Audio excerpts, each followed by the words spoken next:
Я считаю, что самое главное мое достижение, которым я, не скрывая, горжусь, это стабильность многонационального народа Казахстана. Это доверие, это дружба, это то, что каждый человек, какой бы национальности он ни был, он может посещать свое культовое сооружение, молиться согласно той религии, которую он проповедует. В школе он может учить своих детей тому языку, который является его родным. Средства массовой информации он может читать на языке, который он хочет. То есть не ущемление человека ни в чем. В Конституции это всегда можно написать, но еще надо добиться на практике, чтобы так было.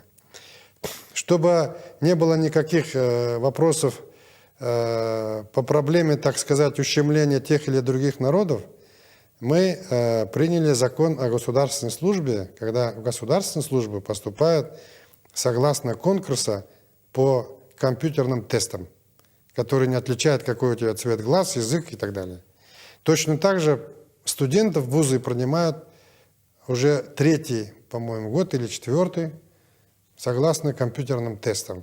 Кто знает, тот поступает. Это совершенно успокаивает всех. Я благодарен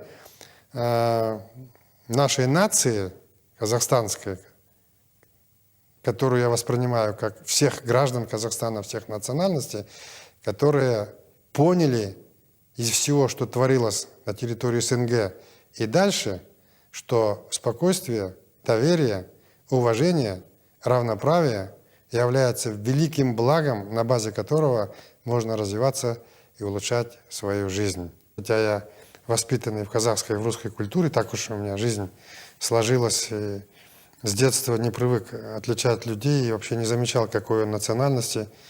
Где-то недавно слышал, что надо разделять людей только на две расы, порядочные и непорядочные. Считаю, что очень правильная формула вообще-то. Мы все люди, человеки.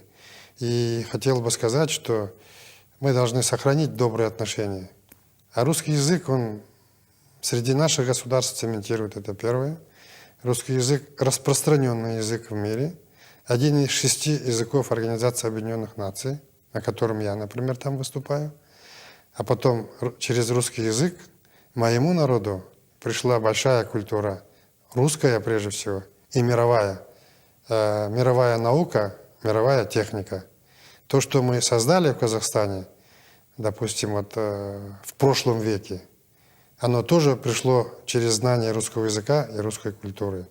Развивая государственный национальный язык в Казахстане, мы записали, что русский язык является официальным и применяется наравне с государственным языком.